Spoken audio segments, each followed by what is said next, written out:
Hey guys, this is Chaitanya. And I'm Shweta. Welcome you to our brand new playlist that's called The Mindbenders. जिसमें हम बात करेंगे कुछ conspiracy theories के बारे में और जानेंगे कि ये किस्से आज तक कॉन्स्पिरेसी थ्योरीज क्यों कहलाते हैं।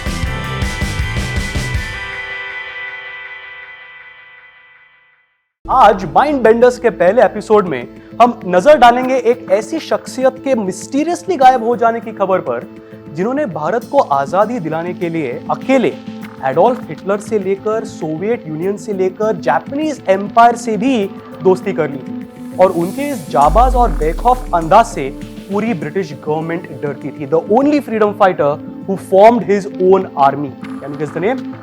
Subhash Chandra Bose. Of course I know that. And he formed the Azad Hind Fauj. I remember that as well. Absolutely brilliant knowledge for you, Shweta. But in case some of you don't know much about him, I'll just give you a short background about the great Subhash Chandra Bose. He was born on the 23rd of January 1897, Odisha के एक wealthy Bengali family में। हालांकि वो पढ़ाई में काफी अच्छे थे, उन्होंने इंडियन सिविल सर्विसेज के एग्जाम्स भी क्रैक कर लिए थे। बट बिकॉज उस वक्त भारत अंग्रेजों के बैरबरिज्म से जूझ रहा था, he gave priority to nationalism and not to civil services. उन्होंने सब कुछ छोड़कर भारत को आजाद करने की राह पर वो चल पड़े। रोली, मुझे ना सिविल सर्विस वाली बात तो पता ही नहीं थी। But what I knew was that he was inspired by Gandhi ji and Nehru ji, and he had also joined the Indian National Congress.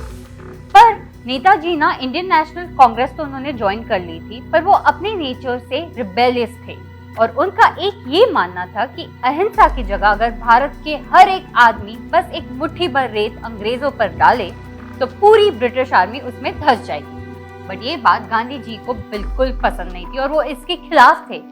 इसी स्पैट की वजह से नेताजी ने इंडियन नेशनल कांग्रेस से रिजाइन कर दिया और बाद में अक्टूबर 1943 में आजाद हिंद फौज की आर्मी फॉर्म की। इन Japanese occupied Singapore during the world war II. Netaji even made deals with Hitler and Germany to liberate India from the British. But then comes the shocking news. Death of Subhash Chandra Bose, 18th August 1945, plane crash in Taipei city of Japan. But people इसे भी सही नहीं मानते। आज तक बहुत जन यकीन करते हैं that Netaji did not die in that plane crash and was living in Russia, as कुछ ऐसी बातें बड़ी गवर्नमेंट ऑफिशियल्स से ऐसे हिंट्स के द्वारे हमें सुनने मिली। And apart from that many believe that he went missing और maybe something weird happened to him about which no one talks.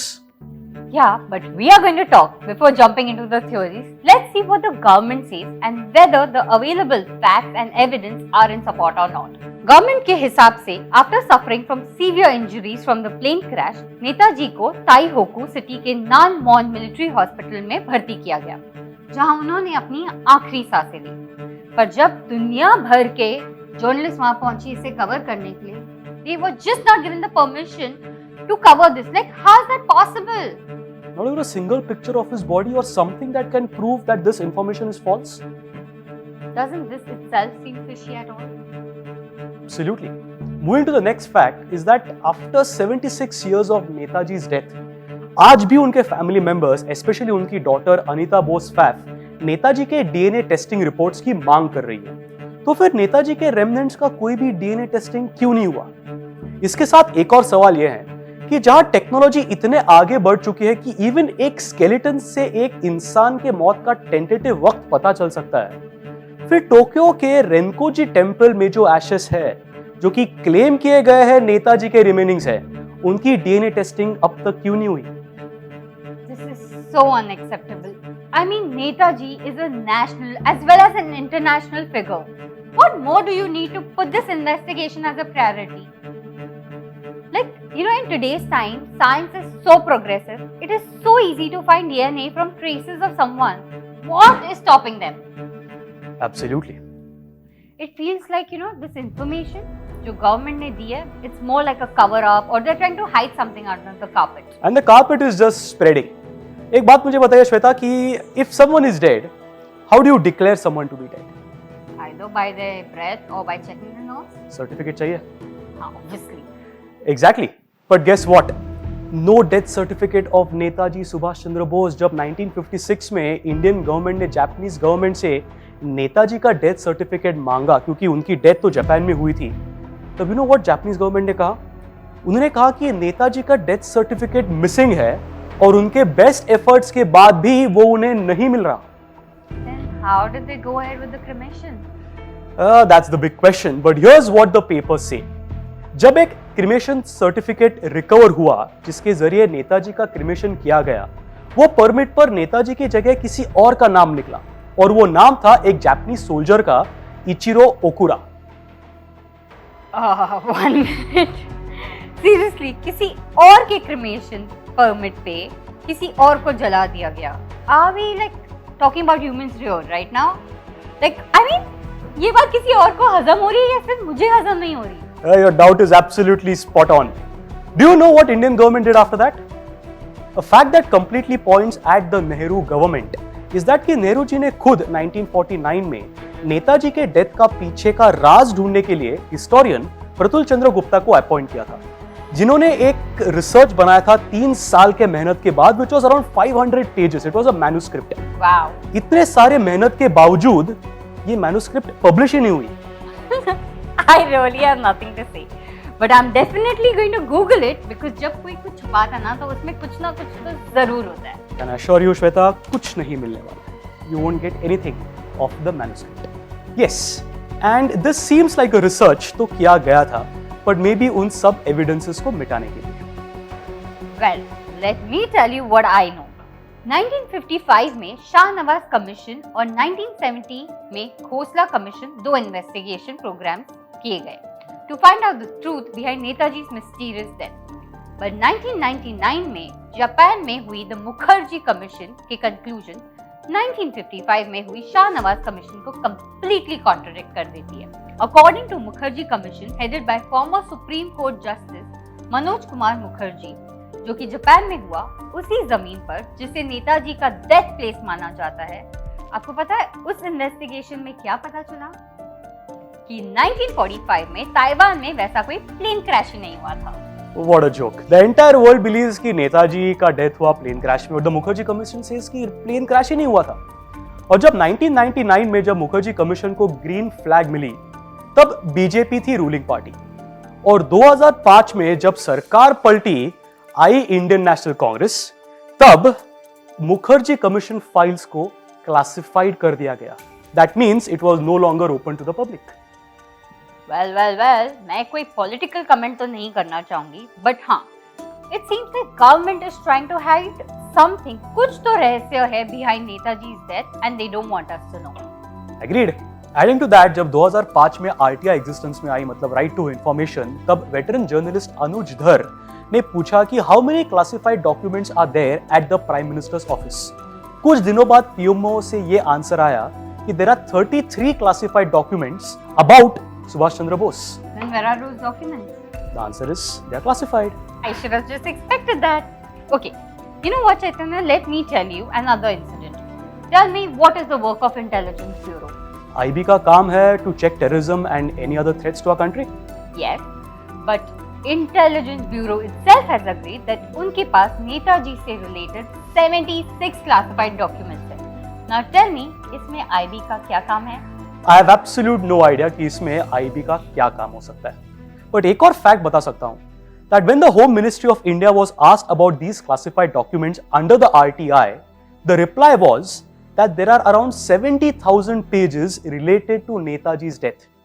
However, it also said कि ये अगर ओपन में आए तो this might lead to law and order problems, especially in West Bengal. अब श्वेता, ये सवाल आता है कि अगर सुभाष चंद्र बोस की डेथ प्लेन क्रैश में हुई है तो उनके डॉक्यूमेंट्स रिलीज होने पर लॉ एंड ऑर्डर प्रॉब्लम भला क्यों हो सकती है? Okay, wait. Isn't this a hint in itself? I mean, कोई तो ऐसा डेटा उसमें छुपा हुआ है ना जिसके बारे में अगर पब्लिक को पता चल जाए तो लॉ एंड ऑर्डर में प्रॉब्लम आ जाएगी। Exactly. I feel like this conspiracy theory is making much more sense than what we have actual official records. Okay, on that note, do you also remember that there's a theory that says कि नेताजी जिंदा थे और Russia में रह रहे थे? Yes, like लोग मानते हैं, but I still don't understand why. I mean, उनको भारत में क्या खतरा हो सकता है चैतन्य? That's a mystery. However, what we know is that according to Pandit Jawaharlal Nehru's sister, Vijayalakshmi पंडित, जो कि इंडियन एम्बेसडर थी टू द सोवियत यूनियन, एक बार एक पब्लिक मीटिंग में कहते मिली कि वो रशिया विजिट में एक ऐसे व्यक्ति से मिली जिनका नाम सुनकर पूरा भारत बहुत ही खुश हो जाएगा। और जब ये स्पीच उनका चालू था, उसी के दौरान उनके बड़े भैया यानी पंडित जवाहरलाल नेहरू ने उन्हें आगे कुछ बोलने से रोक दिया। So again the question is, who was that person? And at that point of time सबके दिमाग में एक ही नाम चल रहा था कि Vijayalakshmi Pandit was perhaps talking about Subhash Chandra Bose. But what's more weird is that according to some highly classified files जो 2016 में गवर्नमेंट के द्वारा पब्लिक कर दिया गया, उसके हिसाब से इंडियन इंटेलिजेंस ब्यूरो नेताजी के घर पर उनके डेथ के बाद भी 20 साल हो गए फिर भी नजर रखती थी। एंड सबसे बड़ी कंट्रोवर्सी की बात ये है कि तब ये इंटेलिजेंस ब्यूरो नेहरू जी की गवर्नमेंट के अंडर थी। Rough relations between Netaji and Nehru ji. Yes, and it seems like the government knew something about Netaji's death, जो कि उस वक्त की गवर्नमेंट की इमेज को हैम्पर कर सकता था। But Shweta, we do not have any evidence to prove that. Yeah, but just look at the hints now. I understand your point. And it's pretty normal कि इन आधी अधूरी आंसर से मन में सवाल तो काफी आएंगे। So guys, all in all, एक इतने बड़े ग्लोबल फिगर का मिस्टीरियसली डिसअपियर हो जाना और उनसे रिलेटेड सारे एविडेंस और फैक्ट्स पर आइदर हाफ इन्वेस्टिगेशन होना या फिर कंप्लीटली नजरअंदाज कर देना किसी भी रूप से कोइंसिडेंस नहीं हो सकता। तो ये थ्योरीज बस थ्योरीज नहीं बल्कि ज्यादा सच नजर आती है देन जस्ट एक्सेप्टिंग दैट कि नेताजी का डेथ एक प्लेन क्रैश में हुआ था, एज इस बात के सपोर्ट में एक भी एविडेंस नहीं है। जी बिल्कुल, नेताजी कहाँ गए इस बात की कोई खबर नहीं, पर स्पेक्यूलेशंस बहुत है। What exactly happened after 1945? वो प्लेन क्रैश हुआ, वो प्लेन में बैठे और उसके बाद इतने सारे थियोरीज हमारे सामने आई। एक थियोरी ऐसी थी कि 1960s में जब लाल बहादुर शास्त्री ताशकंद में थे to sign the Tashkent agreement, वहां पे एक कोई मिस्टीरियस फिगर था फोटो में। मेनी हिस्टोरियंस बिलीव कि वो थे Netaji Subhash Chandra Bose. Many believed that 1980s तक इंडिया में इन द हिमालयाज एक गुमनामी बाबा थे जो कि इनकॉग्निटो मोड में थे, मतलब उनके सामने पर्दा होता था और उन्हें कोई देख नहीं पाता था। मेनी बिलीव कि ये गुमनामी बाबा भी सुभाष चंद्र बोस थे।